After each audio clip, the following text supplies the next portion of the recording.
Divorced while 8 months pregnant and scorned for her perceived poverty in favor of her own sister, Amelia just offered a cold smile. But hold your breath.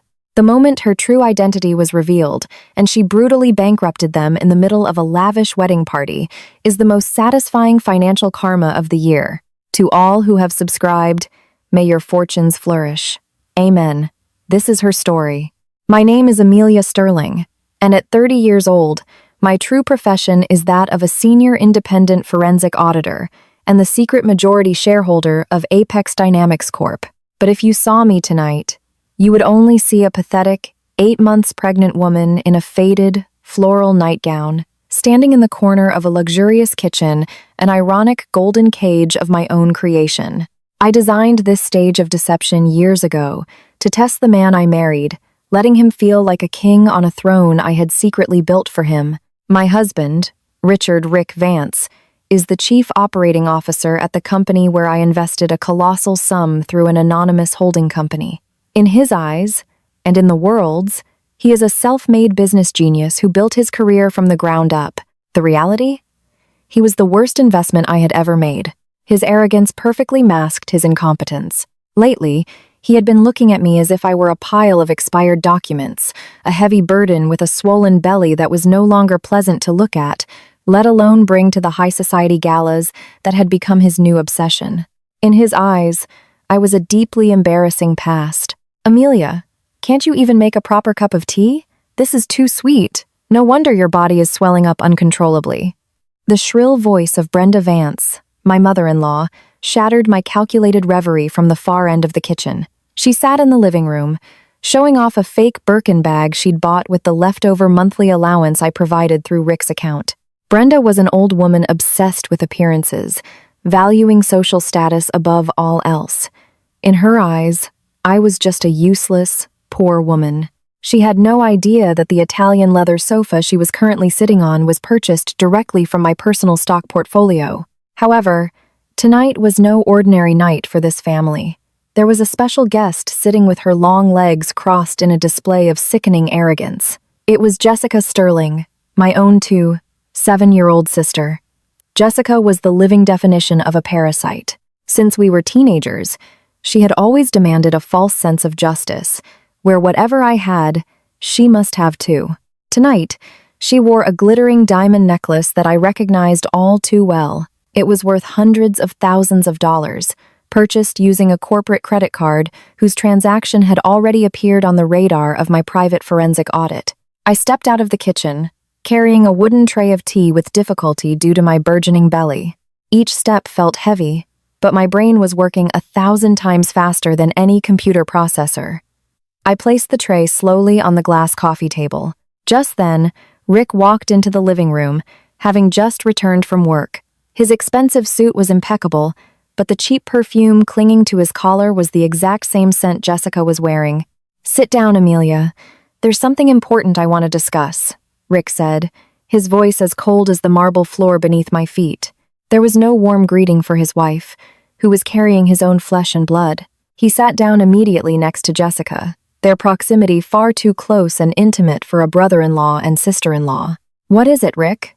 I asked softly, modulating my tone to sound weak and submissive, playing my role as the foolish wife to perfection. Rick pulled a thick manila envelope from his briefcase and tossed it onto the table with a demeaning flick of his wrist.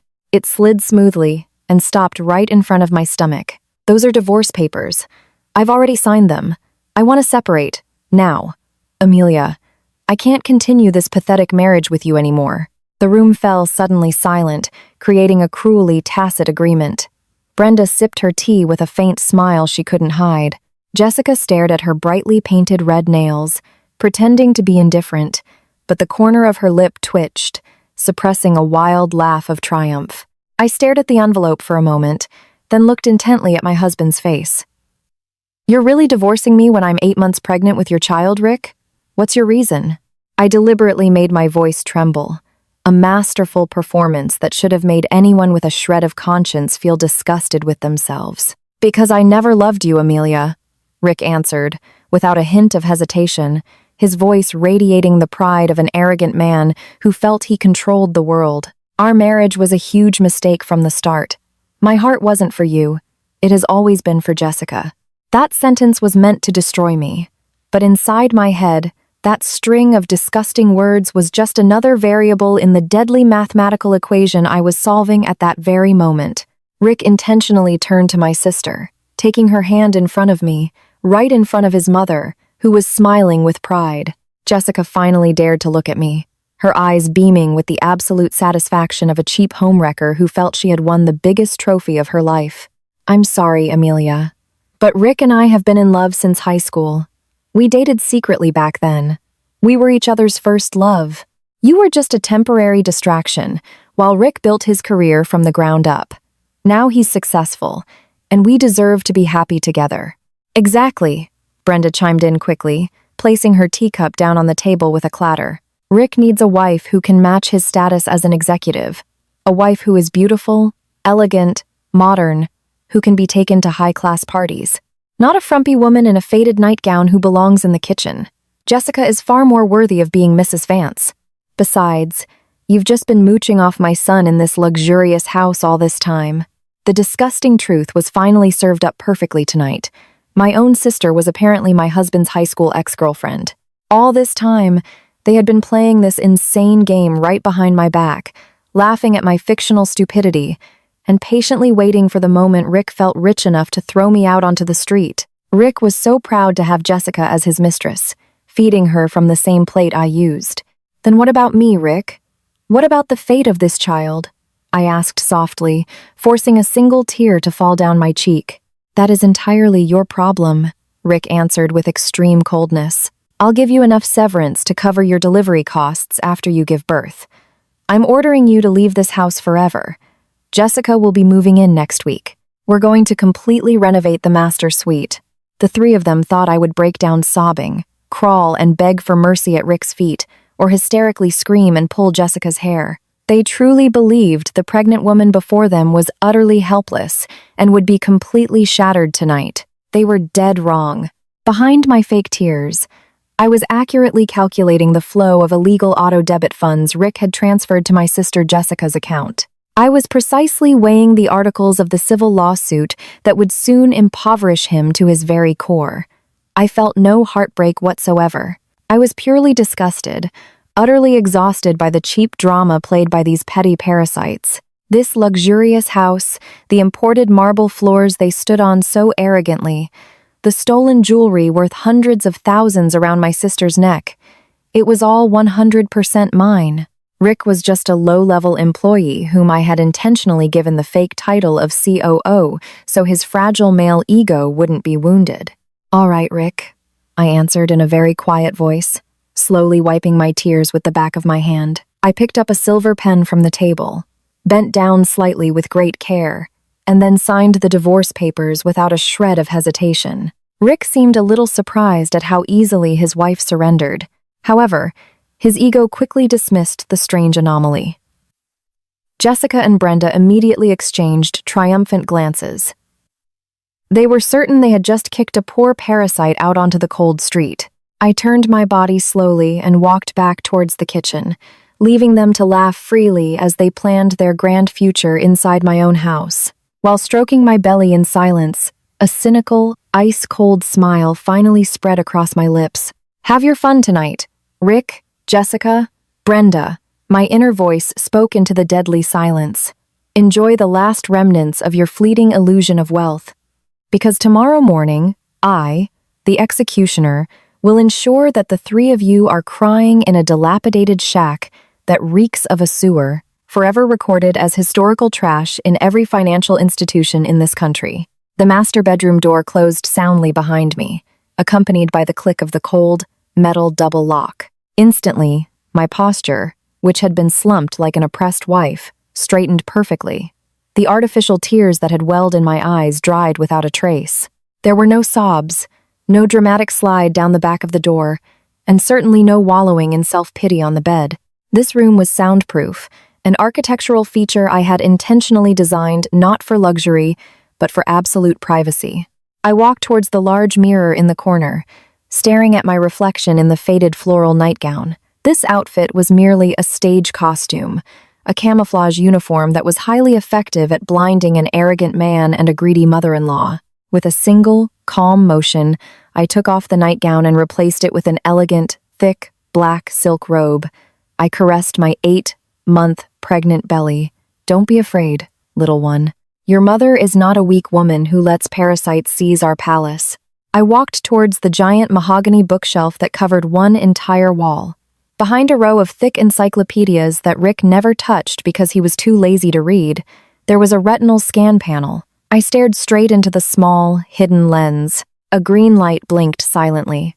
The wooden wall slid open smoothly, revealing a secret, 10 by 10-foot office, filled with dual monitor displays, a private cloud server, and a steel safe that stored the authentic deeds to all my anonymous holding companies.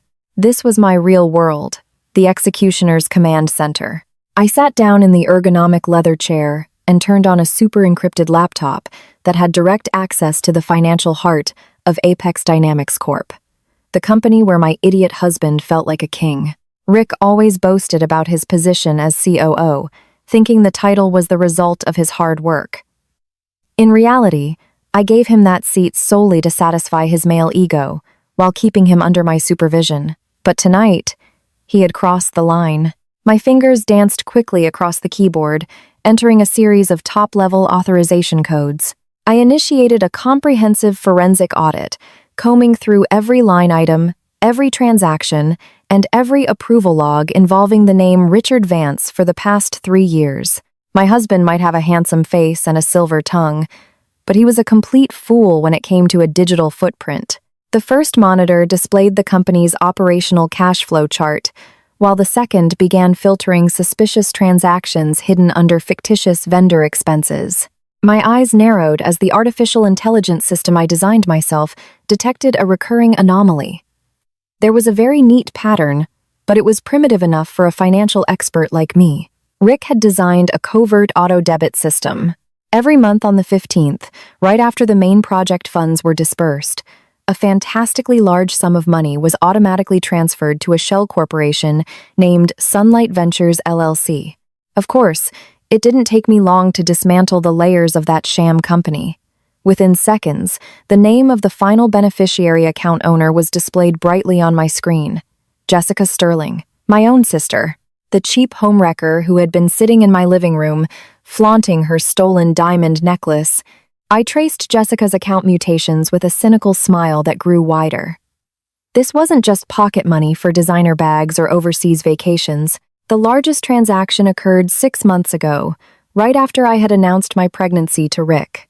A massive withdrawal classified as a payment for a real estate asset. A sum of $2.5 million had been withdrawn in stages to pay for a luxurious penthouse in an elite Manhattan district. It was all legally registered under the name Jessica Sterling. Rick had arrogantly bought my sister a magnificent penthouse, using money from my own company, right as my belly began to grow with his child.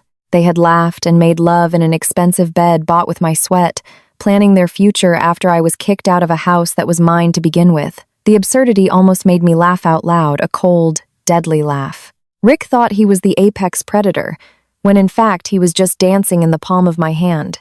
"You are such a foolish man, Rick," I whispered to the flickering monitor. "You left a digital footprint the size of an elephant in the middle of a room and thought your wife, whom you considered a freeloader, would never find out."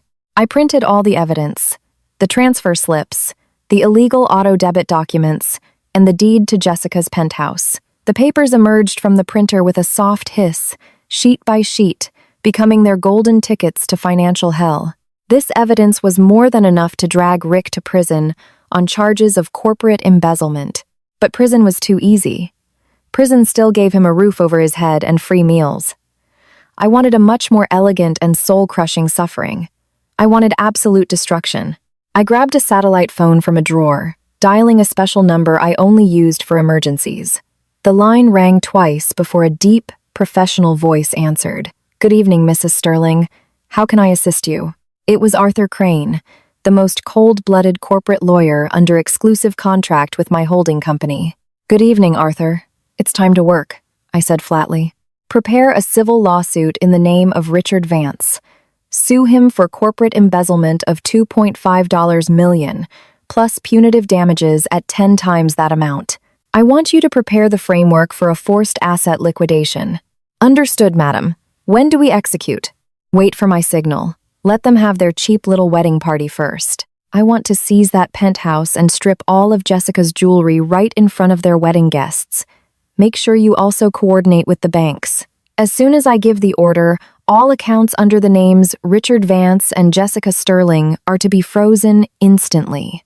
Get them on every financial blacklist without a single loophole. A perfect scenario, madam.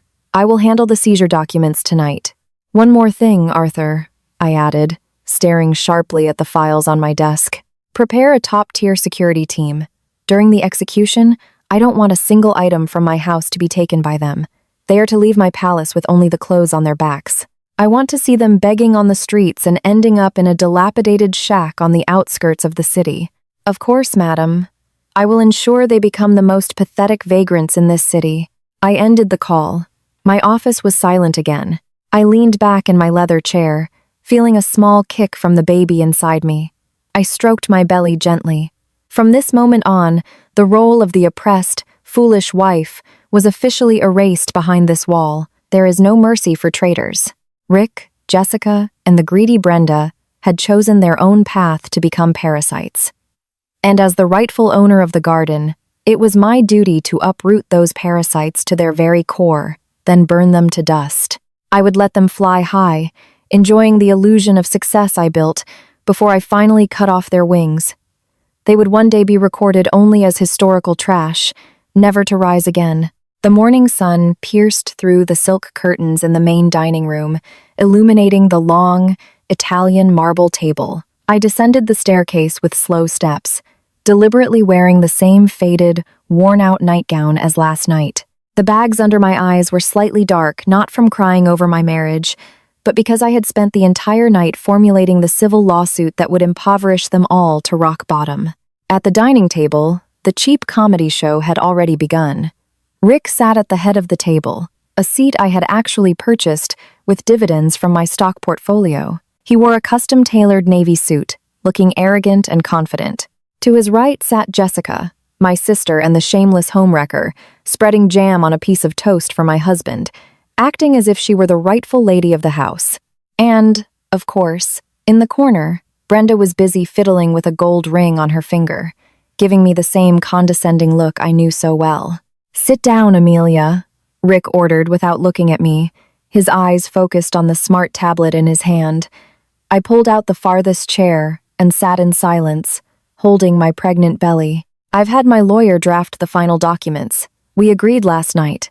Now I need your signature in black and white." Rick slid a thin folder towards me. It glided across the table and stopped right in front of my empty plate. A divorce settlement agreement. I glanced at the points printed there. They were, of course, heavily skewed in his favor. He offered a severance for the birth that wasn't even 10% of my daily capital gains on the stock market. "Don't read it for too long, Amelia. You wouldn't understand the legal terms anyway," Brenda sneered with a small laugh. "Just sign it. Rick is being very generous, giving you any money at all. If I were him, I'd throw you out without a penny right now. You need to know your place. You've just been a freeloader, living off my son's luxury. You're nothing more than a parasite in this family." Jessica chimed in with a cloying voice that made me want to vomit. "Yes, Amelia. You should be grateful Rick is still willing to pay for your delivery. If you need extra money for baby formula, just let me know. I can spare some from my shopping budget. Besides, Rick and I are going to renovate the master suite for our wedding. So, you should probably start packing your things now." I looked at the three faces filled with disgusting arrogance. They truly believed I was just a stupid woman with nothing to her name. Jessica was proud to offer me formula money from her leftover shopping funds, not realizing the money she used was the result of an illegal auto debit from my company's accounts. She thought she was a queen, but she was just a parasite living by sucking her own sister's blood. "Is this your final decision, Rick?" I asked in a flat tone, keeping my expression looking foolish and resigned. "You're really throwing out your pregnant wife for her own sister?" Rick put down his tablet and looked at me. His eyes narrowed with arrogance. "Listen, Amelia, the business world is tough. I need a partner who represents my success. Jessica is a high-class woman. She understands my lifestyle. She can mingle with the other executives' wives out there. Whereas you can't even tell the difference between a salad fork and a dinner fork.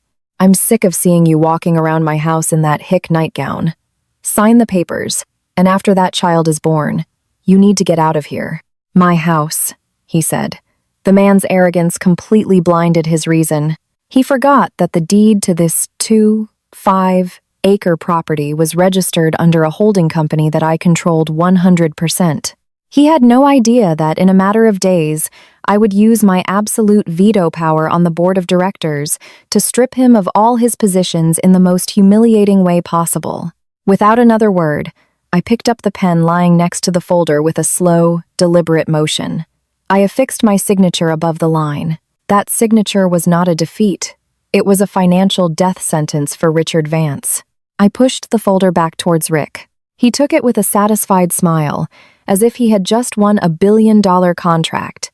Good, he said, putting the document into his briefcase. Starting today, you sleep in the downstairs guest room. I don't want to see you wandering around the second floor anymore. And remember, don't ever try to cause trouble, or I'll make sure you don't get a single cent from me. Oh, Rick, I don't want a single cent from you. I'm going to take everything, right down to your most basic sense of self-worth. I stood up slowly, supporting my aching back. Fine, Rick. If that's what you want, I'll move to the guest room. I hope you'll be very happy with your wedding plans. I turned and walked away from the dining room. Behind me, I heard Brenda laugh with satisfaction, praising Rick for his firmness in getting rid of the trash from their house. Jessica was cooing about the fitting for a lavish wedding gown she had scheduled for that afternoon at a famous designer boutique, using a credit card that was about to be declined into oblivion. Let them party. Let them spend that stolen money today, because every dollar they swiped was being meticulously recorded in my private forensic audit report as additional evidence of corporate embezzlement. I, the executioner, had finalized the entire framework. When the asset liquidation is executed, Rick won't just lose his job. All the phantom stocks and options he bragged about will be turned into toxic assets with zero value. His name will be permanently emblazoned on every financial blacklist as a corporate fugitive who will never be able to open a bank account for the rest of his life. And Jessica, my money-grubbing sister, will be forcibly dragged out of her luxury penthouse without mercy. I can't wait to see the look on Brenda's arrogant face when she has to pack up her fake designer goods and realize she no longer has a roof over her head. I will throw the three of them into a dilapidated shack in the deepest corner of the city, where the stench of the sewer will become Jessica's new perfume, replacing her expensive fragrance. The climax of their destruction has been set in my mind. The day Rick and Jessica celebrate their lavish wedding will be the day I formalize their status as worthless vagrants. They thought they had thrown me away to become a piece of history. In reality, they are the ones walking blindfolded towards the most brutal abyss of bankruptcy. My move to the downstairs guest room was a satirical comedy I enjoyed in silence. The room was a third the size of the master suite, with no large windows overlooking the pool, and furnished with only stiff, standard furniture. This cramped space perfectly placed me out of range of Rick's arrogant gaze and Brenda's loud jeers. With my belly growing larger, I dragged a small suitcase filled with my disguise clothes, including the worn-out nightgowns that had become my uniform as an oppressed and helpless wife. I intentionally left my expensive dresses in the upstairs closet, letting Jessica, the cheap homewrecker, plunder them greedily like a starving dog finding leftover bones. From behind the slightly ajar guest room door, I watched them leave this morning. Rick looked so dashing in his sunglasses, his arm around Jessica's waist as she swayed coquettishly. My sister wore a bright red silk dress, carrying a limited edition Chanel bag that I knew for a fact was bought with stolen money. Use my black card to pay the down payment for the catering and venue decor today, darling, Rick said in a loud tone, deliberately raising his voice so the echo of his arrogance would reach me. Choose the most expensive and exclusive vendors. An executive's wife can't look cheap on her wedding day. Thank you so much, Rick. I'll make sure our wedding is the event of the year. Jessica squealed with delight, kissing my husband's cheek without a hint of awkwardness or shame. They laughed freely, walking out to the gleaming European sports car parked in the garage. Brenda waved from the porch, giving her full, proud blessing to the two parasites who truly thought they had conquered the world. Fools. As soon as the roar of the luxury car faded from the driveway, and Brenda was busy with her morning soap operas in the living room, I locked the guest room door securely. I activated a portable signal jammer, the size of a matchbox, to ensure no listening devices were active in the room. My super-encrypted laptop sprang to life again, casting a bluish glow on my face, displaying a black interface with lines of dynamic green code. It was time to shut down their fake life support machine. Time for the executioner to work in the shadows. My first target was the real estate infrastructure, the luxury house Brenda was currently occupying, and the magnificent penthouse Jessica lived in. Both were registered under a shell subsidiary of mine, Sterling Crest Holdings. My fingers danced across the keyboard, accessing an international legal portal synchronized directly with a central bank in Switzerland. With just 3 clicks of multi-layered authorization, I transferred the ownership certificates of both multi-million-dollar assets into a secret blind trust based in the Cayman Islands. The legal loophole was now sealed shut. There was no marital property opening that could be claimed, no room for seizure by any bank in Rick's name. This house was now absolutely and legally immune, belonging to my heir, the baby in my womb. Second target, the financial bloodstream. I opened the forensic audit panel from the database of the bank that managed Apex Dynamics Corp. Is operational accounts. Rick had been heavily reliant on the illegal auto-debit system he manipulated through a fictitious vendor budget loophole to regularly fill Jessica's account. I didn't just cut off the money flow that was too simple and would make him suspicious too soon. I did something far more lethal. I triggered a high-level security protocol. I injected a special algorithm that categorized all subsequent transactions from Rick's black card as money laundering and fraudulent activity. However, I left its verification status pending in the bank's queue system. This meant Jessica could still swipe that card arrogantly today at a diamond boutique or a 5-star catering vendor. The transaction would show as pending on the machine, and she would assume the payment was successful. Until, at the end of the month, the massive bill would explode into Rick's personal debt, which no one could pay. My husband's treasured black card had officially been turned into a toxic asset. My satellite phone vibrated softly on the table.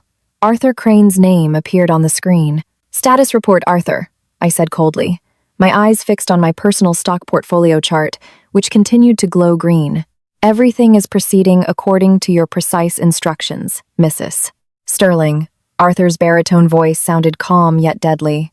"The draft of the civil suit for continuous corporate fund misappropriation by Richard Vance is 100% complete. The claim is for $25 million, covering all material and immaterial damages, and the freezing of all fictitious assets. Very satisfactory. What about his position on the board of directors? I have scheduled an extraordinary general meeting of shareholders. As the anonymous majority shareholder, you will exercise your absolute veto power. A letter of termination without severance is already printed on my desk. We are just awaiting your instructions to carry out a full asset liquidation on the final night." I smiled faintly, a smile devoid of warmth, reflecting pure, calculated satisfaction. "And what about the accumulated dividends and capital gains from our shares in Apex Dynamics Corp? Madam, should they be dispersed today?" Arthur asked again. "Reinvest all of it into my child's trust fund. Rick has zero access to it. He thinks he's the powerful primary breadwinner, but his salary as a puppet COO isn't even enough to cover the annual property taxes on one of my estates," I replied flatly. "And what is the final move regarding their identities, madam? Ensure our partner banks issue the official blocking letters immediately. When I drop the bomb on their wedding day, I want Richard Vance and Jessica Sterling to be officially on every financial blacklist. They considered me a pathetic freeloader, a parasite. I will show them what happens when the host tree they've been sucking on turns out to be poisonous. And their physical assets? The clothes, the car, the stolen jewelry? Seize it all. Seize it brutally, right in front of their wedding guests. I want Brenda to see with her own eyes how her daughter-in-law is stripped bare. After that, dump them in a dilapidated shack by the railroad tracks. Let their arrogant bodies smell the sewer every morning. I want them to be vagrants, crying over their fate as historical trash. Orders received with perfect clarity. Mrs. Sterling. The connection ended. I closed my laptop screen. The freezing process was flawlessly complete. The financial bloodstream that had nourished Rick's arrogance and Jessica's greed was now completely severed. Although they didn't realize it yet, like a person whose artery has just been sliced by a transparent blade, their bodies could still dance and party with the remaining dregs of their pride before they finally collapsed, gasping for the breath of reality. Their wedding party would soon become the grandest funeral stage for their own self-respect. 3 weeks had passed since I signed the divorce papers. This luxurious house, the palace I built with sweat and high-level stock portfolio manipulation, had now completely transformed into a cheap circus. From behind the guest room door, which I kept slightly ajar, I observed the hustle and bustle of preparations for my husband's wedding to my own sister. I remained loyal to my faded floral nightgown, which was now increasingly tight around my large belly, playing the sickening role of a helpless woman about to be humiliatingly kicked to the curb. In the living room, the shrill laughter of Jessica and Brenda echoed, overpowering the sound of the 100-inch flat-screen TV. The room was now filled with boxes bearing the logos of high-end European designers. Jessica, the homewrecker drunk on an illusion of power, sat amidst a sea of luxury goods, like a queen who had just conquered a great kingdom. "Mom, look at this French silk wedding gown. The price tag is almost $50,000. Jessica shrieked with glee, holding up a shimmering white dress adorned with dazzling Swarovski crystals. Rick told me to swipe his black card with no limit. He said our wedding has to be the most magnificent event of the year. Not a single guest should dare to underestimate the status of the new director's wife. Brenda nodded with pride, her greedy eyes sparkling at the pile of illicit goods. Of course, darling. Rick is a successful man, a great executive, my pride and joy. He deserves to be with a high-class woman like you, not some country bumpkin whose only job is to freeload in this luxurious house." Brenda deliberately raised her voice on the last sentence, casting a cynical glance towards my room. I closed the door slowly, without making a sound. In the silence of my room, a cold, asymmetrical smile formed on my lips. They were truly parasites, pathetic creatures who felt powerful just by borrowing the credit card of a man who was, in reality, a low-level subordinate in my own company. I walked slowly to a small table in the corner and turned on my trusty super-encrypted laptop. The monitor cast a bluish light, reflecting the silhouette of my face, which no longer held a single drop of mercy. I opened the banking surveillance system, linked directly to the main database of Apex Dynamics Corp. A pop-up window appeared, displaying a series of red numbers that were increasing in real time. It was the transaction history of Richard Vance's prized black card. $50,000 for a wedding gown, $25,000 for a 5-star hotel ballroom rental, $15,000 for a premium catering vendor, and most shockingly, a cash withdrawal of $50,000 to furnish the new penthouse in Manhattan, the magnificent property previously purchased through a ridiculous illegal auto-debit scheme. My fingers tapped slowly on the table surface as their fictitious debt grew. Every time a credit card machine printed a receipt, my system instantly copied the data, turning it into valid legal evidence. Rick was truly the most clueless man I had ever met. He thought the corporate black card was a bottomless well, granted by the board of directors for his achievements. He had no idea that the bank's security system, which I had manipulated, deliberately allowed all his transactions to be approved at the register but held them firmly at the main clearing gate. The company's money never actually went out to pay for that luxury. Instead, my banking algorithm converted every swipe from Jessica's card into a high-interest personal loan under Richard Vance's name. That black card had become a toxic asset, slowly strangling their own necks. Every happy laugh from Jessica as she held a new designer bag and every compliment from Brenda about an expensive truffle dish was another nail hammered firmly into their financial coffin. Towards evening, Rick came home with an arrogant look that was truly nauseating. He strode in like a Roman emperor who had just won a great war. The smell of masculine cologne mixed with expensive cigars emanated strongly from him. Jessica immediately threw herself into his arms, showering him with playful kisses in front of Brenda, who just smiled broadly, giving her blessing. "How was the shopping today, darling?" Did you get everything you wanted for our big day? Rick asked in a fabricated baritone, possessively stroking my sister's back. Perfect, Rick. All the best vendors have been paid in full. My dress, the magnificent venue, the exclusive catering, it's all done. You are truly the most amazing husband in the world, Jessica cooed, resting her head on Rick's chest. I came out of the guest room to get a glass of water from the kitchen, walking with a weary gait, playing the perfect role of an exhausted and depressed pregnant woman. Rick glanced at me from the corner of his eye, snorting dismissively as if he had seen a fly disturbing his view. Good thing you've started packing up your junk, Amelia, Rick snapped in a frosty tone as I passed slowly by the dining room. In 3 days, my wedding party with Jessica will be held in grand style. After that magnificent event is over, I don't want to see your face in this house again.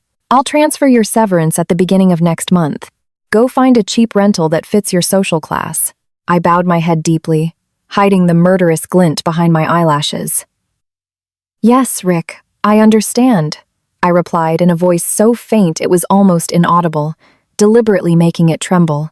You never deserved to be in our elite circle. Have a little self-awareness, you parasite, Brenda added, with a harsh snort, before heading upstairs, followed by condescending laughter from Jessica and Rick. I returned to my room, drinking the water with a deadly and absolute calm. Their cheap insults were the most beautiful lullaby for me tonight. My private forensic audit report was now hundreds of pages thick, detailing every one of Rick's financial sins down to the last cent. They didn't know that in the steel safe behind the library wall, a $25 million civil lawsuit was neatly printed, ready to be filed in the commercial court. They also had no idea that I, the shadow executioner they deemed so weak, held the absolute veto power from the chairman's seat to fire Richard Vance dishonorably, without a single penny of compensation. On the final night, just as that $50,000 dress adorns Jessica's body on the altar, I will arrive with an asset liquidation storm that will wipe out the entire foundation of their self-respect. I will stand tall, emotionless, watching as they are forcibly evicted by security from that 5-star hotel. Richard Vance's name will be immediately thrown onto every financial blacklist, shattering his entire career and financial future to pieces. The massive capital gains I will make tomorrow on the stock market will never be tasted by them, not even a single drop. Enjoy your lavish party full of illusions, you traitors. Because after the glittering lights of the hotel ballroom are forcibly extinguished, your new home will be nothing but a dilapidated shack in a dusty corner of the city.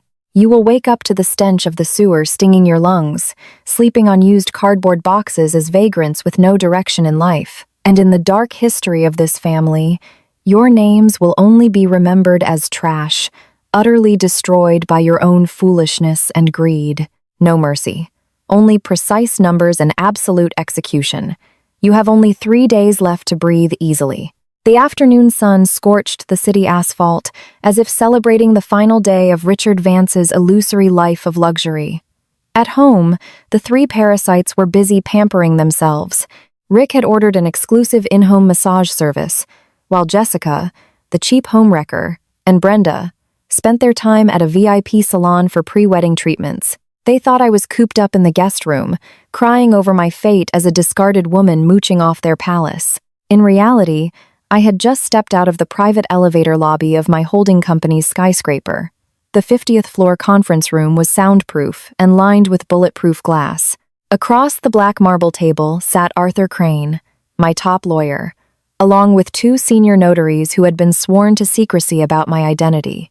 On the table were neatly stacked thick folders that would become time bombs with maximum explosive power for Rick and Jessica's future. All documents have been legally verified, Mrs. Sterling, Arthur said, pushing a red-covered folder towards me. This is the civil lawsuit for corporate fund misappropriation, complete with forensic audit evidence of the illegal auto-debit transfers to Jessica Sterling's account.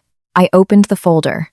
The rows of numbers and layered legal articles were beautifully arranged, far more enchanting than the $100,000 wedding gown my sister was fawning over. The claim for punitive damages and asset freezing was approved by the commercial court this morning.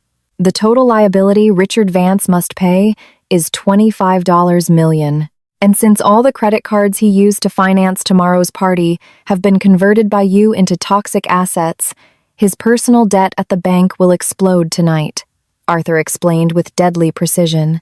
His eyes met mine with a deep respect reserved only for the apex predator in the corporate food chain. I slid my index finger over the transaction details. Each page was a manifestation of my husband's stupidity. Rick had no idea that his signature on every catering, decoration, and dress bill was actually a signature on an unsecured loan agreement with maximum interest. Checkmate. I took my favorite gold pen. With a firm, unbroken line, I affixed my signature to the document. The black ink soaked into the paper fibers, sealing the fate of Richard Vance and my sister forever. Next, Arthur pushed forward a second, black velvet-covered folder. The resolution of the extraordinary general meeting of shareholders of Apex Dynamics Corp. This was my final masterpiece. As the anonymous majority shareholder, I exercised my absolute veto power without hesitation. I read the draft resolution carefully. Richard Vance was not only removed from his position as COO, he was fired dishonorably, without severance, without insurance, and barred from receiving a letter of reference from any company under the corporate umbrella. His status in the financial world would be immediately locked into a permanent blacklist. Forget about becoming a director at another company or applying for a luxury home loan. Even for a simple car loan, his name would be flatly rejected by the entire national financial system. Execute the asset liquidation brutally, right when they are on the altar tomorrow night, I commanded, my tone as cold as glacial ice. My voice echoed off the glass walls. Empty the penthouse he bought illegally. Tow all the sports cars from the main garage. Block all door access. When they return from the party, make sure they only find a padlocked iron gate and a suitcase of their cheap clothes lying on the asphalt street. Yes, Madam Executioner. All internal security teams and court bailiffs are on standby. One more thing, I added, staring sharply out the window at the metropolitan panorama. Have you arranged the purchase of the slum property I requested yesterday? Arthur smiled faintly, a cold, professional smirk. Done, madam.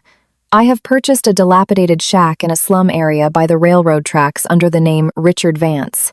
The purchase was made in cash, without an intermediary. The shack stands on swampy ground, its walls are made of rotten plywood, and its location is directly opposite an illegal garbage dump.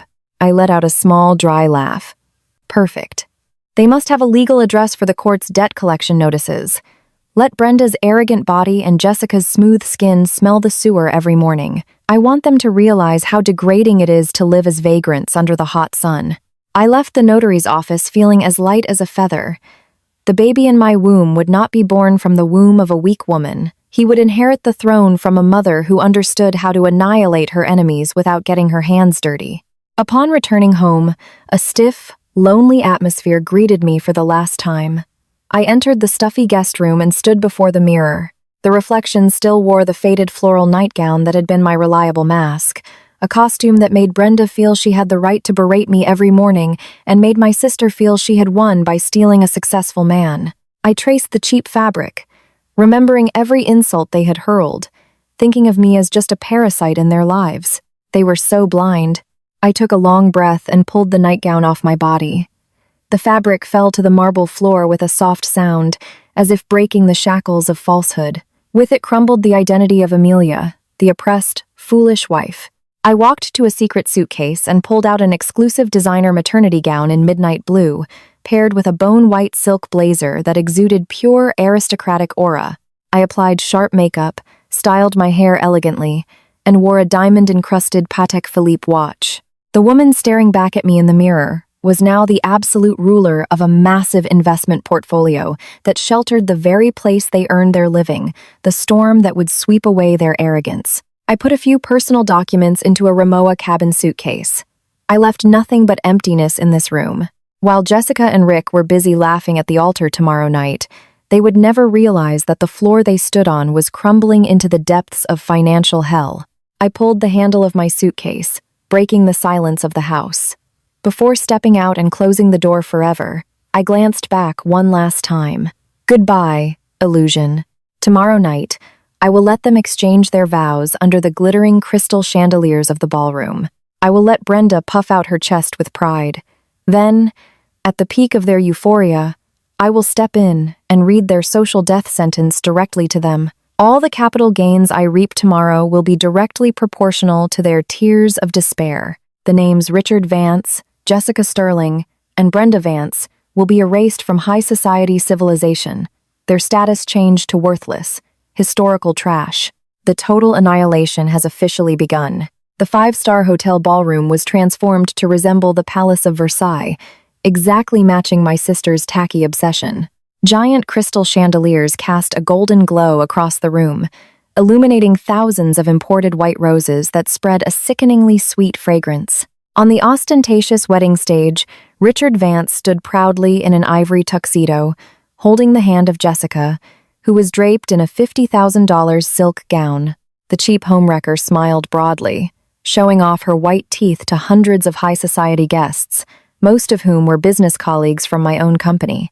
In the front row sat Brenda in a glittering brocade dress. A pearl necklace circled her neck, and her hands were busy showing off her fake Birkin bag to the other executives' wives. She seemed to be thoroughly enjoying her new role as the queen mother of a successful man. They were all reveling in an illusion, toasting with champagne bought with a toxic asset, a credit card that would soon be a noose around their necks. Their laughter filled the air, celebrating a false victory over me, whom they considered a parasite they had successfully eliminated. They had no idea that a real asset liquidation was currently underway at their residence. 9 p.m., time for the executioner to take the stage. The grand, gold-carved ballroom doors swung open, pushed by two security guards in black suits. The orchestral music, which had been playing softly, came to an abrupt, awkward halt. Thousands of pairs of eyes turned in unison towards the entrance. I strode in with absolute calm, no more faded nightgown clinging to my body. Tonight, I wore a Parisian designer cape dress in emerald green that accentuated my pregnancy with the grace of a true aristocrat. The low-heeled Bottega Veneta shoes I wore tapped softly but firmly on the thick red carpet. Around my neck was a diamond necklace whose value could buy all the tacky decorations in this room 10 times over. I did not come alone. To my right walked Arthur Crane, my trusted iron-fisted corporate lawyer. Behind me, in a neat line, were 5 distinguished men in formal business suits. They were the board of directors of Apex Dynamics Corp., the very executives Rick had spent years bowing down to. Whispers began to creep through the ballroom. Rick's arrogant smile slowly faded, his face turning pale and then flushing red with anger. Brenda nearly choked on her drink. Jessica clutched her husband's arm, her face a mixture of confusion and annoyance. "Amelia, what are you doing here?" Rick bellowed from the stage, his voice echoing awkwardly through the microphone. He dropped Jessica's hand and strode to the edge of the stage, pointing at me rudely. "Who let you in? You shameless woman! Did you come here to beg for pity?" Brenda shot up from her chair and hurried towards me, her eyes blazing. "Hey, you crazy woman! Get out of here! How dare you ruin my son's happy day? You've been divorced. You were just a freeloader in our family. Security, drag this parasite out of here right now." Jessica joined in, screaming from the stage, feeling her position threatened. "Amelia, please, have some respect for us. Don't embarrass yourself. Rick doesn't love you anymore. Accept the fact that you've lost." I stopped in the center of the ballroom, about 15 feet from the stage. I looked at the 3 of them in turn, then smiled faintly, a smile as cold as an Antarctic ice shelf. "Beg? Lost?" My voice wasn't loud, but its sharp, heavy intonation silenced the entire room. Arthur swiftly handed me a wireless microphone. I switched it on. "I didn't come here to beg, Rick. I came to clean up the filth in my company." Rick snorted, his laugh forced. "Your company? You're hallucinating, Amelia. You're just an unemployed housewife." I glanced behind me, signaling Mr. Harrison, the chairman of Apex Dynamics Corp., who had always been known as Rick's ultimate superior. Harrison took a step forward, looking at Rick with utter disgust. "Watch your tone, Vance," Harrison admonished, his baritone voice firm. "You are addressing Mrs. Amelia Sterling, the absolute majority shareholder and rightful owner of the holding company that oversees Apex Dynamics Corp." A deathly silence choked the ballroom. Thousands of guests held their breath. Richard Vance's face turned ashen, as if his blood had just been drained. Jessica's mouth hung open, while Brenda froze like a statue, her eyes wide with disbelief, staring at me from head to toe. "Yes, Rick," I said slowly, savoring each word so it would seep into the pores of his arrogance. "That COO position you're so proud of was a gift from me, a gift to satisfy your pathetic male ego. This is impossible. You're lying. This is all a trick," Rick stammered, his body beginning to tremble on stage. The splendor of his tuxedo now looked like an oversized clown costume. "A trick? Let's talk about tricks," I hissed, holding up a red folder for everyone to see. Inside this folder is a complete forensic audit report exposing your entire illegal auto-debit scheme. You stole operational funds from the company to buy my sister a $2.5 million penthouse. Gasps of shock erupted from the executives' wives at the front table. Jessica's image as a high-class woman shattered in seconds. She covered her face with trembling hands, and as the majority shareholder, tonight, I am exercising my absolute veto power before the entire board of directors. I looked straight into Rick's eyes, which now radiated pure terror. "Richard Vance, you are fired, dishonorably, effective immediately. No severance, no letter of reference. And I have officially filed a civil lawsuit for $25 million in your name."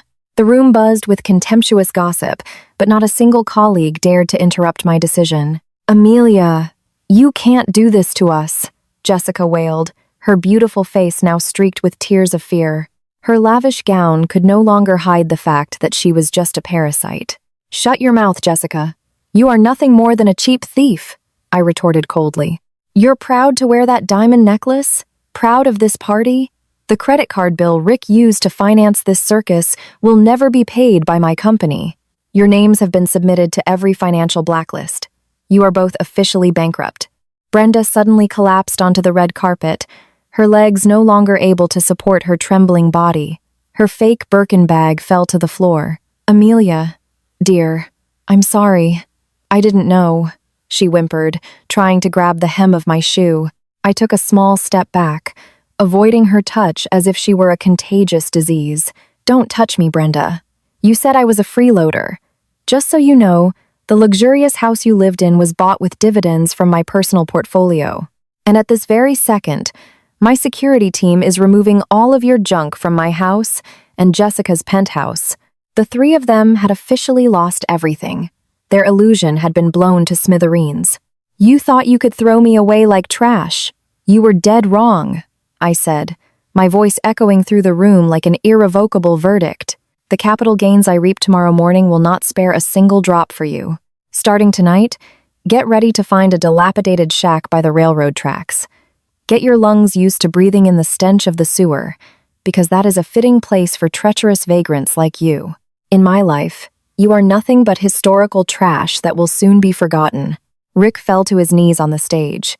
His financial and social ruin had occurred simultaneously, executed with merciless precision by the woman he had once deemed foolish and useless. I turned gracefully, looking at Arthur, who had been overseeing the execution. "Arthur," I called with full authority, "execute the physical seizure now." Just as I gave the instruction, the main ballroom doors opened again. A team of corporate security and uniformed court bailiffs marched in with expressionless faces. They were ready to strip away all the jewelry and fleeting luxury still clinging to the bodies of my enemies. Tonight, they would not be going home to a palace, but to the cold, asphalt street.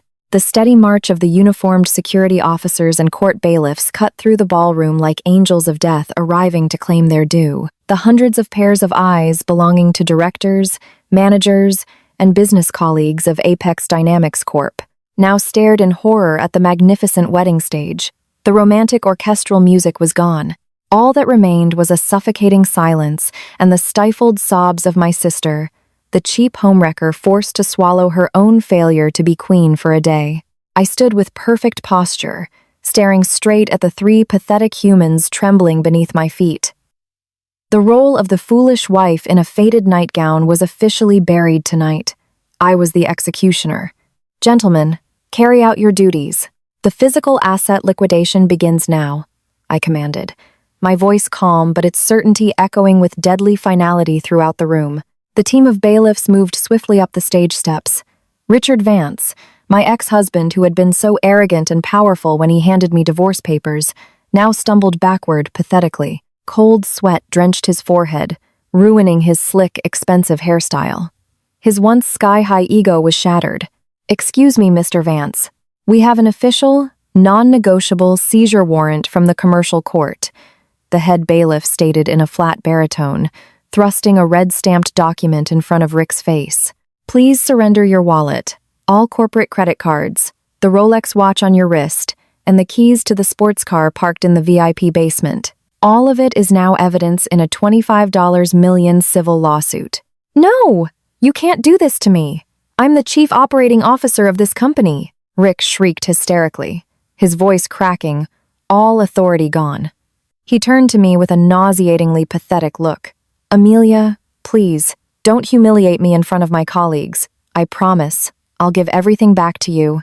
I stepped calmly to the edge of the stage. "My colleagues, Rick, not yours." I looked at him with an empty gaze, devoid of empathy. "I have fired you dishonorably using my absolute veto power. You have no job, no severance, and your name is permanently on every financial blacklist.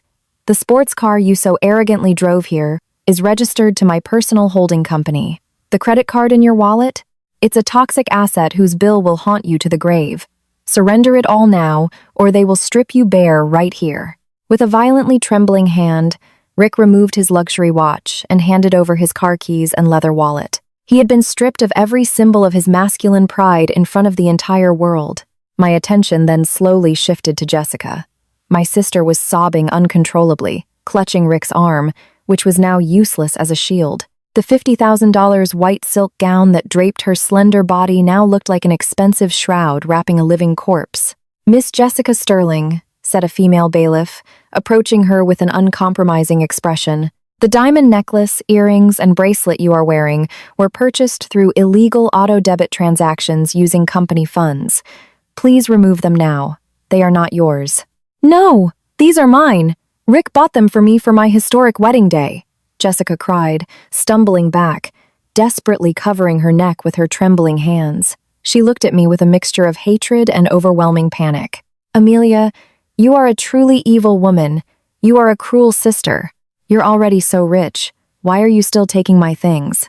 I laughed softly, a laugh so cold it pierced the marrow of anyone who heard it. "Taking your things? You are mistaken, Jessica. You knowingly stole money from your own sister's company to finance your cheap lifestyle. You are a disgusting parasite who sucked my blood from the inside. Remove that jewelry yourself, or these court officers will remove it by force in front of all these colleagues staring at you." Jessica wailed as two female officers held her arms and forcibly unclasped the $100,000 diamond necklace. Its sparkle vanished into a plastic evidence bag, leaving her neck bare. She collapsed onto the wooden stage, mourning the loss of the instant wealth she had worshipped. At the foot of the stage, Brenda was still slumped on the red carpet, her old face ashen. She tried to hide her wrinkled hands behind her expensive dress, but my eyes, the eyes of a forensic auditor trained to spot the smallest anomaly, couldn't be fooled. "Brenda," I called out in a condescending, aristocratic tone. "That 2-4-carat gold bracelet on your right wrist, I know for a fact it was bought with the leftover monthly allowance I provided through Rick's account. Take it off." "Amelia, dear, this is the only valuable thing I have left," my former mother-in-law lamented, her tears smudging the thick makeup on her face. The old woman who had insulted me every morning for wearing a nightgown and accused me of freeloading was now groveling at my feet. "I'm an old woman, dear. Don't you have pity for your own mother? Where is your conscience?" "Conscience?" I hissed sharply, without mercy. "Did you have a conscience when you blessed your son for divorcing his 8 months pregnant wife for a parasitic woman? You enjoyed delicious food from my plate, lived in a luxurious house from my investment portfolio, yet you proudly belittled me every day. Take off the bracelet, Brenda. Your wealth is a lie." Brenda cried hysterically as she removed the thick gold bracelet and handed it to an officer with a trembling hand. Her prestige as a high society socialite had crumbled. All the guests who once respected her now looked on with a mixture of disgust and pity. An announcement for all guests and hotel management. My voice boomed through the microphone once more, dominating the room. This wedding is officially canceled. All bills for catering, this magnificent venue, and the wedding gown worn by Miss Jessica Sterling are the personal responsibility of Mr. Richard Vance. The hotel is welcome to collect directly from the pathetic man kneeling on that stage. Rick looked up, his eyes wide with horror. What? But you said the transaction went through. The card only delayed the clearing process, sending the bill directly to your doorstep, Rick. I replied with extreme cynicism. You just incurred hundreds of thousands of dollars of debt to this hotel tonight. The face of the hotel manager, who had been watching from the doorway, instantly turned grim. He immediately signaled his security staff to surround the now bankrupt Rick. My mission of vengeance tonight was perfectly complete. I stepped back gracefully, smoothing my emerald cape dress. I didn't need to physically touch them to destroy their lives. Facts, figures, and the law had done the job brutally. The three of you, I said one last time, looking at the pathetic pile of flesh before me. My security team has locked the gates to the house. Your cheap clothes have been thrown onto the asphalt sidewalk out front. Go find a dilapidated shack in the darkest corner of the city tonight. From this moment on, the stench of the sewer is your new perfume. Enjoy your new life as worthless vagrants. Without waiting for a reply from their gaping, despairing mouths, I turned. The business colleagues and directors' wives automatically parted, creating a path for me as if parting a sea of awe. My steps were firm and measured, leaving the room that was now filled with the shouts of the hotel manager demanding payment from a bewildered Rick. Massive capital gains would flow into my child's trust fund tomorrow, while those three traitors were officially relegated to being historical trash. Tonight, justice had been served with the world's most cruel financial precision, and I, Amelia Sterling, walked home with an absolute, undeniable victory. The night air of the city felt refreshingly crisp as I stepped out of the five-star hotel lobby. The burden of falsehood I had carried on my shoulders was gone. My role as the helpless woman in a faded nightgown was dead and buried forever inside that building. Tonight, I breathed as an absolute ruler, the executioner who had just severed the jugular vein of her enemy's arrogance. Behind me, I could still faintly hear the humiliating commotion from the main ballroom. Richard Vance, my arrogant ex-husband, was being forcibly interrogated by the hotel manager and security personnel for failing to pay his wedding party bill, which amounted to hundreds of thousands of dollars.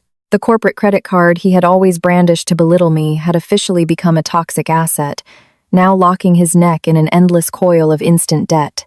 I slipped into the back cabin of a pitch-black Rolls-Royce Phantom that was waiting for me in the VIP driveway. My personal driver bowed respectfully, while Arthur Crane, seated in the front, opened his tablet to display the CCTV feed from the hotel lobby. They have just been crudely ejected from the hotel, Mrs. Sterling, Arthur reported in his flat, professional baritone. The management has confiscated Mr. Vance's luxury phone and remaining valuables as a temporary guarantee. Miss Sterling and Mrs. Vance were forced to follow him on foot, under the disgusted glares of the other guests. They are currently looking for a low-class taxi, as no premium car service will pick up people who look like convicts. Excellent, I replied coldly, my eyes glued to the screen displaying their downfall in real time. Drive us to the main residence now. I want to witness their expressions firsthand when they realize they have truly become vagrants tonight. My luxury car glided smoothly through the dark Jakarta streets, heading towards the elite neighborhood where my palace stood. Inside my head, the calculation of numbers never ceased. The dividends from my stock portfolio today continued to soar exponentially, generating fantastic capital gains. Every dollar that flowed into my account felt directly proportional to the absolute suffering being experienced by those three disgusting parasites. 20 minutes later, my car stopped smoothly under the shade of a large oak tree, directly across the street from the giant iron gates of my home. The 1-2-foot-high gate was now padlocked with a thick steel chain that was impossible to break. On the asphalt sidewalk outside the fence lay 5 large black plastic trash bags. This was the result of the first phase of physical asset liquidation executed by my security team. All their cheap clothes, Brenda's imitation goods, and the rest of their worthless junk. All branded items and jewelry from the illegal auto debits had been neatly seized, wrapped, and placed in the commercial court's vault. A short while later, a dilapidated, faded taxi screeched to a halt in front of the gate. Rick got out first, his face haggard like a walking corpse. His ivory tuxedo was now dirty and stained with the sweat of fear. He was followed by Jessica, the cheap homewrecker, who struggled to lift her $50,000 silk gown, now torn at the hem from being dragged on the rough sidewalk. Behind them, Brenda staggered out, no longer possessing any of the socialite arrogance she had always flaunted while insulting me. Rick stumbled towards the gate, shaking the solid iron bars desperately. "Open up! Open the door now! Who dares to lock up my house?" he shouted, breaking the silence of the elite neighborhood. Of course, no guard opened the door for him. The magnificent house was dark. Its security system had been completely taken over by me remotely. Jessica collapsed onto the cold sidewalk, wailing when she realized the black trash bags in front of her contained her old, cheap clothes. The illusion of grandeur she had built by seizing her sister's happiness had been razed to the ground. Arthur opened my car door and strode across the street with the authority of an unforgiving legal executioner. His appearance made Rick and Brenda shrink back in fear. "Good evening, Mr. Vance," Arthur greeted in a blood-curdling voice. He pulled out a thick manila envelope and tossed it onto the pile of trash bags. "That is the official copy of your civil lawsuit, complete with a detailed forensic audit of the financial crimes you have committed for years. And inside that envelope is a rusty key and a map to your new residence." "A key? What do you mean?" Rick asked, his voice trembling as he picked up the envelope like a starving beggar fighting over scraps. "Where are my family and I supposed to live tonight? I'm a former executive." "You are nobody in this city anymore," Arthur cut in sharply. "That key is access to your new home." Mrs. Sterling, using her veto power and a final ounce of kindness, has rented a dilapidated shack by the railroad tracks for the three of you. Only that squalid place would accept your identities, which have now been permanently blocked by every financial institution. Brenda shrieked hysterically, beating her own chest until she coughed. "A shack. I refuse to live in a filthy shack. Amelia, where are you, you ungrateful child? How dare you treat your own mother-in-law like a stray animal? We are your family," lamented the old woman who had for decades acted as if she were the ruler of the world. I slowly pressed the button, lowering the black-tinted window of my car. The smooth purr of the V12 engine was a stark contrast to their desperate screams. I looked at them from the comfort of my premium leather seat. "Family?" My voice slid out like glacial ice, freezing the air around them. "Family doesn't suck each other's blood dry. You three are just a collection of greedy parasites who happen to attach yourselves to my branch. Now, the tree has forcibly cut off your nutrients." My eyes narrowed, piercing directly into Rick's despair-filled retinas. "Enjoy your new palace. Get your rotten lungs used to breathing in the pungent smell of the sewer every morning. Don't you ever dare show your disgusting faces to me again. Amelia, please help me." Jessica crawled on the asphalt towards my car. Her smeared makeup looked grotesque, like a crying, terrified clown. "I'm your sister, Amelia. I promise I'll leave Rick tonight, but please don't let me become a street beggar. My sister died the moment you chose to sleep with my husband in a bed I bought with my money," I hissed, without a crack for forgiveness. I pressed the button again, and the car window rose, sealing off their access to my world forever. "Drive now," I commanded my driver. The luxury car moved slowly, leaving screams and a pile of misery on the elite sidewalk. From this moment on, their role in my life was over. They were officially degraded to historical trash, not even worthy of being remembered. The perfect financial ruin had been delivered, and I proceeded towards my throne, leaving the traitors to rot in the hell of poverty they had dug for themselves. The morning sun refused to offer its warmth to a slum area on the outskirts of the city, by the railroad tracks. There stood a semi-permanent structure, whose plywood walls were rotten with termites and decorated with blackening damp stains. Inside that dilapidated shack, 3 human figures, who, just last night, had dreamed of conquering the world, sat petrified on the cold dirt floor, staring blankly at the pile of black plastic trash bags containing their worn-out clothes. The air around the building was filled with the stench of the sewer, evaporating from a pitch-black ditch right in front of the door. The foul odor aggressively stung the lungs, forcing Brenda to cover her nose with the hem of her brocade dress, now a grayish color from sidewalk dust. The status-obsessed old woman cried ceaselessly, her throat dry from a night of wailing over her fate as a homeless vagrant. In a cramped, stuffy corner of the room, Jessica sat hugging her trembling knees. The $50,000 French silk gown that wrapped her body was now torn at the hem, dragged through mud and city dust. The cheap homewrecker shivered, her body refusing to accept reality. The illusion of instant luxury she had flaunted had been violently ripped away, leaving the brutal truth that she was just a parasite who had failed to suck her host's blood. She stared in horror at the corrugated tin roof, riddled with holes. There was no air conditioning, no servant delivering breakfast on a silver tray, no high-class life. "This is all your fault, Rick," Jessica suddenly shrieked, her hoarse voice shattering the suffocating silence. She pointed at Rick's slumped figure on a bamboo cot. "You said you were a successful executive. You said that luxury house was yours. If I had known you were just a low-level employee freeloading off your stupid wife, I would never have wasted my youth on you." Richard Vance slowly lifted his head. The bags under his eyes were dark and thick, his jaw tightened, holding back an explosive rage. His once towering male ego had nowhere left to hide. "Watch your cheap mouth, Jessica. Who do you think bought you those diamonds and expensive bags? You were the one constantly whining for luxury, nonstop. You spent millions of company money with that damned auto-debit system. Because of your greed, Amelia slapped me with a $25 million lawsuit." "Enough! Both of you shut up," Brenda screeched, beating her aching chest. "You're both equally stupid and useless." "Rick, I don't care how. You have to go out now and find a loan. Meet with your business colleagues. Don't let your mother rot in this garbage dump. I am a lady. I don't deserve to breathe the same air as these sewer rats." Rick wiped his face roughly, his eyes radiating absolute despair.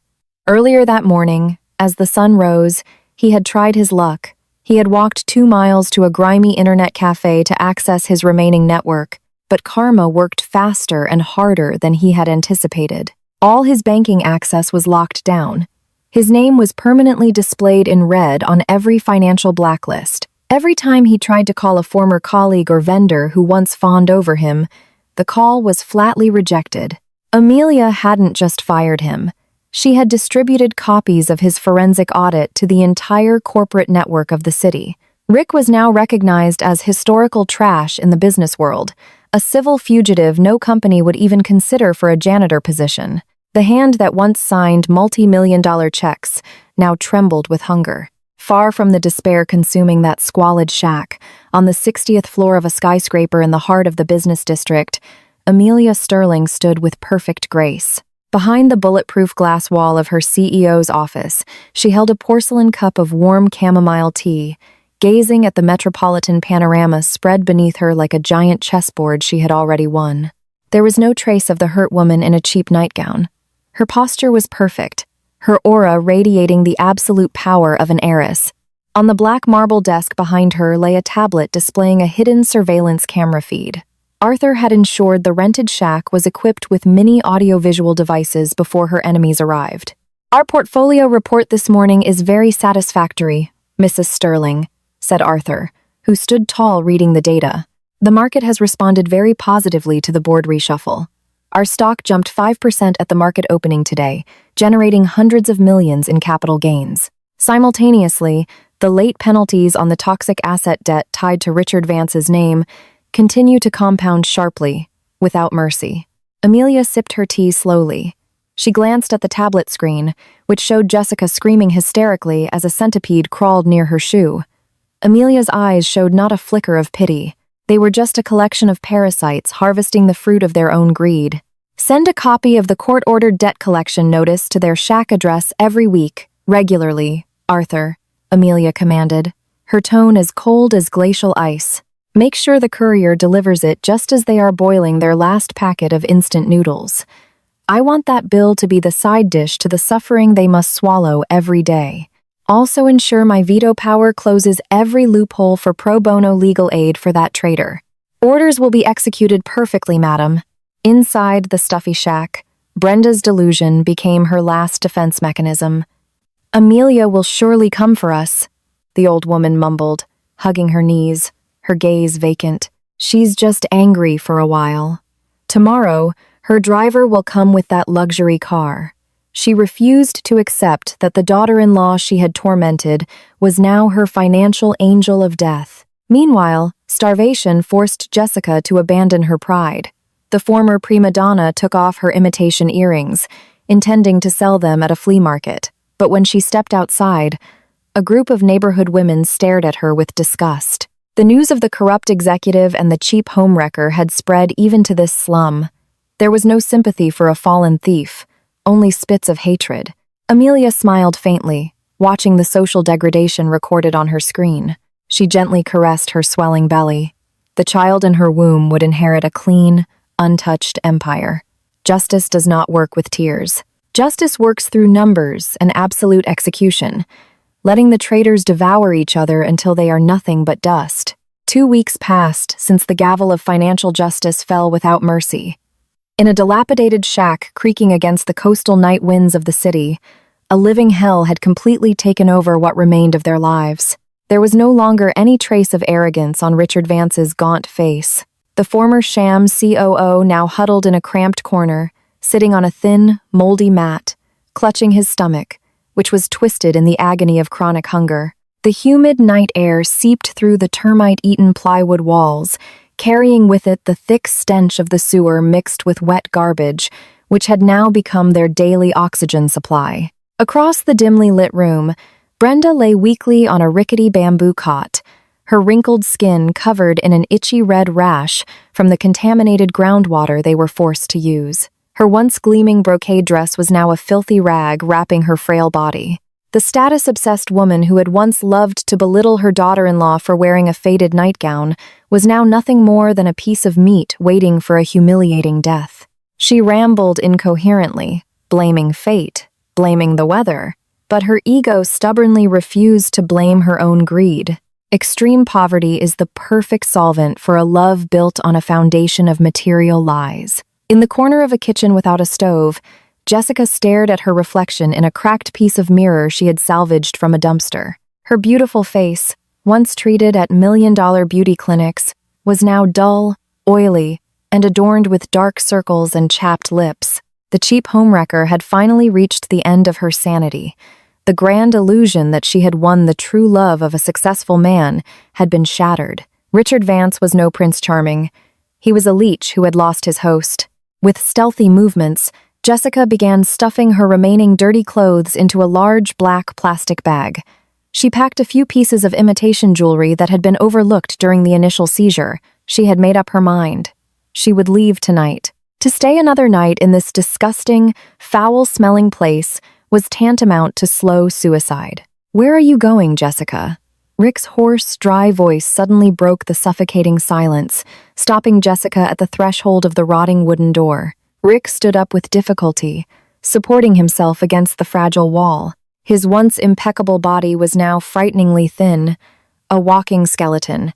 For the past 2 weeks, he had tried to swallow his pride by applying for manual labor jobs at the wholesale market, but his permanently blacklisted financial status and criminal civil record made every foreman reject him with a look of disgust. Jessica turned, her eyes filled with a sharp hatred and revulsion she no longer tried to hide. "I'm getting out of this hellhole. I'm sick of looking at your pathetic, useless face, Rick. You told my mother you were rich, a great executive. In reality, you're just a poor liar who was freeloading off the blood and sweat of my own sister." "Watch your cheap mouth, Jessica," Rick roared, the veins in his neck bulging. He lunged forward and grabbed Jessica's arm roughly. "Who do you think bought you all those diamonds and designer bags? You were the one who kept whining like a beggar for luxury, non-stop. You forced me to set up the illegal auto debits. Because of your baseless greed, Amelia filed a $25 million lawsuit that bankrupted me to my very core. Let go of me, you bastard!" Jessica shrieked, struggling wildly and scratching the back of Rick's hand, leaving bleeding gashes. I deserved all that luxury. My face and my body are my assets. And you? You're just a dumb parasite who is useless without the money from your genius ex-wife. You talk about true love? Don't make me laugh. I only loved your facilities and your money. And now you can't even buy me a cheap plate of takeout. Checkmate. Jessica's venomous words struck Rick's masculine ego right at its core. The narcissistic, manipulative man, who had always felt he was the center of the universe, was now brutally slapped by reality. The woman he had defended to the death, the woman for whom he had divorced his pregnant wife, was nothing more than an opportunist parasite, ready to jump to another tree the moment her branch broke. The commotion finally woke Brenda from her restless sleep. The old woman rose with the last of her strength, her eyes glaring at Jessica. Her pent-up anger, hunger, and frustration finally found an outlet. "You venomous snake," Brenda shrieked, lunging at Jessica and brutally yanking her long hair. "This is all your fault. If you hadn't seduced my son, we would still be living comfortably in that marble-lined mansion. You came to destroy our happiness. Because of your cheap charms, my daughter-in-law liquidated everything and threw us in this garbage dump. Get your wrinkled hands off me, you crazy old hag," Jessica screamed back, pushing Brenda's chest with all her might. The old woman was thrown backward, hitting the corner of the bamboo cot hard. Brenda groaned in agony, clutching her badly bruised hip, but Jessica didn't care. Her animalistic survival instinct had taken over. She spat on the dirt floor in front of Rick and his groaning mother. "You two fools deserve to rot in this place as lifelong vagrants. Enjoy what's left of your pathetic lives as historical trash. I refuse to sink with your shipwrecked vessel." Jessica turned and ran, disappearing into the darkness of the muddy alley, leaving Rick kneeling on the dirt floor, lamenting his own stupidity, while Brenda's hysterical cries of pain echoed like a death melody in the dead of night. Far from that disgusting scene of social and moral cannibalism, in a soundproof, minimalist office in the city center, Amelia Sterling stared at her dual monitors with absolute tranquility. The live feed from the high-resolution surveillance cameras installed by her team displayed the entire brutal fight in real time. Amelia twirled a gold pen between her fingers, her expression as cold as palace marble. There was no triumphant smile, no cynical laughter. For her, watching her enemies skin each other alive was merely the factual confirmation of a mathematical hypothesis she had designed from the start. "They are literally eating each other alive, madam," Arthur's firm baritone came through the intercom. "Jessica Sterling is currently observed hitching a ride on a vegetable transport truck heading to the city outskirts. Should our security team intercept her for further asset seizure?" "Let her run, Arthur," Amelia replied flatly, her eyes shifting to the second screen displaying the soaring green curve of her investment portfolio's capital gains, which had just surpassed $1 billion that morning. "She is fleeing without a single cent to her name. Without a clean financial identity, she will only end up selling herself in a low-class brothel. Natural selection will finish the job for us in a far more cruel way." As the controller with absolute veto power, Amelia had sealed their futures without leaving a single crack to breathe. The forensic audit had permanently chained them in the eyes of corporate law. The cold-blooded executioner had delivered the ultimate penalty, letting their vital organs continue to beat while simultaneously stripping them of all human dignity. Amelia moved her mouse and turned off the monitor, displaying the shack, cutting off her view of those pathetic humans for the night. "Focus all our legal resources on the auction of Richard Vance's remaining assets scheduled for tomorrow morning at the commercial court. Also ensure that the debt collection notices, with maximum compounded interest, pile up at the door of that shack every single day without fail," Amelia ordered, her tone ending all further discussion. True revenge, in the end, is not about physical annihilation. The most perfect and elegant revenge is when you succeed in demolishing the entire foundation of your enemy's self-worth through legal instruments, then sit comfortably on your throne, simply watching them tear each other to shreds to survive. The remaining breaths of Rick and Brenda in that squalid place were nothing more than a reminder that karma in this world always has its shadow executioner, and Amelia Sterling had played that role to absolute perfection. The wail of police sirens tore through the dawn silence in the slum by the railroad tracks, shredding what little peace never existed. The sky was a thick, gloomy gray, as if refusing to show mercy to the inhabitants of the shack who had been breathing lies. Richard Vance, the arrogant man who once boasted of his custom-tailored suits while belittling his wife for wearing a faded nightgown, was now being forcibly dragged out by 3 police officers. His hands, once used to manipulating numbers and signing illegal auto-debit documents, were now tightly cuffed in cold steel. Rick's body struggled weakly, his bare feet dragging through the muddy ground. His face was ashen, his eyes wide with absolute terror as an officer read the arrest warrant on charges of money laundering and asset manipulation. The $25 million civil lawsuit from his ex-wife had mutated into a multi-layered criminal sentence that would see him rot behind bars. He was finished. All his masculine ambitions were crushed under the boots of the officers, escorting him to the patrol car. At the threshold of the rotting wooden door, Brenda could only crawl weakly on the muddy ground, wailing as her son was taken away. Her tears mixed with the dirt on her wrinkled cheeks. The old woman who had always felt entitled to her daughter-in-law's wealth was now left completely alone. Jessica, the cheap homewrecker, had vanished. Brenda was officially a destitute vagrant with no dignity left. She was left to rot, with nothing but hunger. Their existence was officially buried alive, forever branded as the most disgusting historical trash.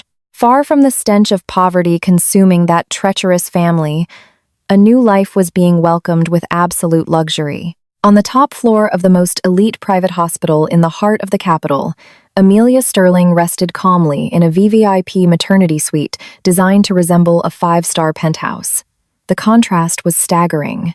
While her enemies breathed in the stench of a drainage ditch, Amelia inhaled air from a high-grade purification system, diffusing a calming lavender scent. Amelia had just gone through a smooth delivery, attended by the best team of specialist doctors. She had given birth to a healthy baby boy, whose strong cries filled the room. The baby now slept soundly in a gold-inlaid incubator in the corner, completely unaware that he had just been born not merely as a child, but as the sole heir to an untouchable business empire. The aristocratic woman gazed out the giant glass window, looking at the metropolitan panorama pulsating under her command. Amelia's face radiated a cold, calculated, and merciless satisfaction. There wasn't a single drop of pity left in her heart for the man who had contributed the chromosome to that baby. Amelia, the mastermind of their destruction, had proven that true justice never falls from the sky. It must be designed, calculated, and executed through numbers, legal power, and financial strategy. The mahogany door to the VVIP suite was knocked on gently before opening to reveal Arthur Crane. The iron-fisted corporate lawyer wore a precise black suit, exuding an undeniable legal authority. He bowed deeply before Amelia, carrying a black leather folder containing the final conclusion of their financial war. "Good morning, Mrs. Sterling. I bring conclusive news that will perfect your position today," Arthur greeted in his baritone voice.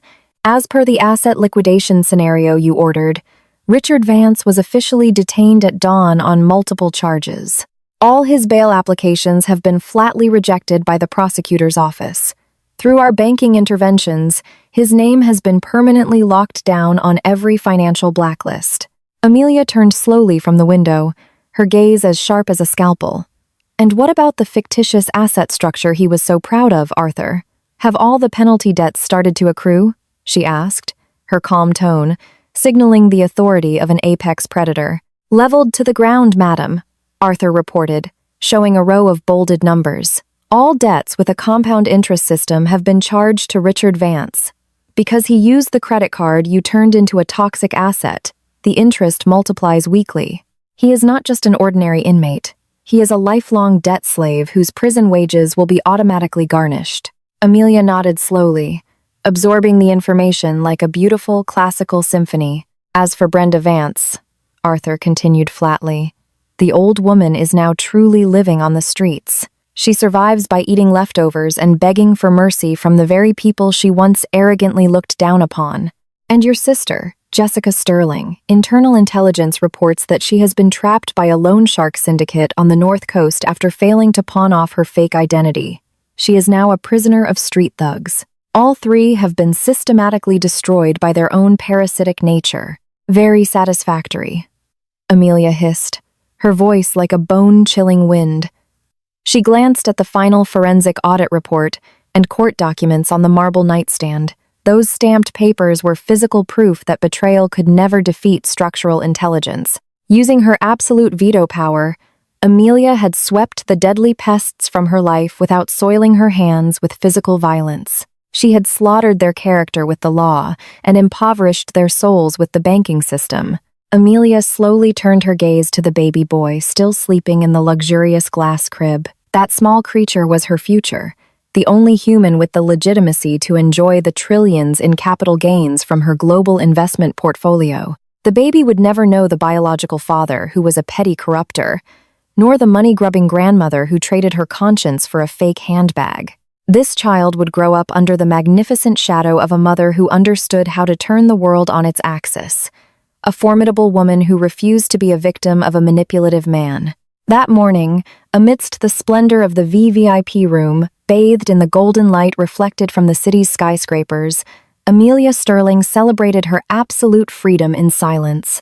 She let her enemies rot slowly in the earthly hell they had dug for themselves, forever trapped in the endless shackles of poverty and disgrace. For them, there would never be forgiveness, never a second chance to breathe easy. The justice of the shadow executioner had been served with perfect, cruel, elegant, and merciless finality. The story of those cheap traitors was officially closed and sealed, leaving only the sole heir who would one day reign at the top of the hierarchy, looking down from his throne, forever untouchable by any contemptible creature.